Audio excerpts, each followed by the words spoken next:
Ингушетия планирует собрать садоводов со всей страны. Всероссийское совещание организуют на территории сада-гиганта Ингушетия. Здесь будут представлены лучшие достижения в области растениеводства.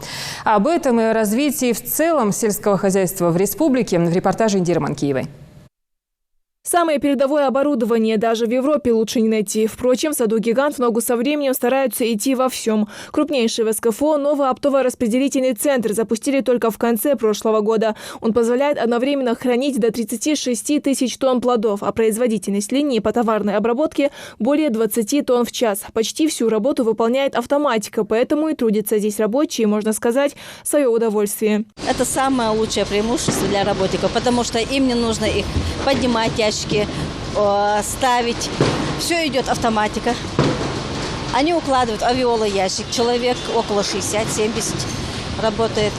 Средняя заработная плата у них зависит от нормы. Норму они переработку делают. Меньше 1000 рублей они не получают каждый день.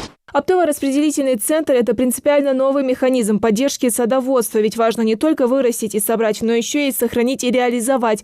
После сортировочной линии ящики с продукцией попадают на соседний склад. Но здесь они надолго не задерживаются. Машины их загружают прямо на месте. Яблоки, выращенные на ингушской земле, поставляют по всей России.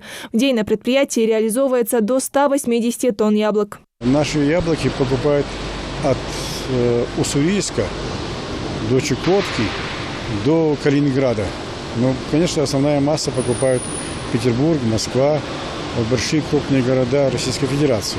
Сад-гигант полностью оправдывает свое название. Он раскинулся на 500 с лишним гектарах, но в планах у руководства довести эту цифру к 2020-му до 1000. Такие масштабы сада позволяют руководству смело разработать план по его дальнейшему расширению. Так, сегодня в ходе встречи с президентом России Владимиром Путиным Юнусбек Евкуров обратился с просьбой провести на территории сада всероссийское совещание по садоводству, где садоводы со всей страны смогут пообщаться и поделиться опытом. Одним из самых главных событий на повестке совещания станет презентация хранилища на 64 тонны питомника по выращиванию саженцев, а также заложение капсулы в основании заводов по производству соков, детского питания и пектина.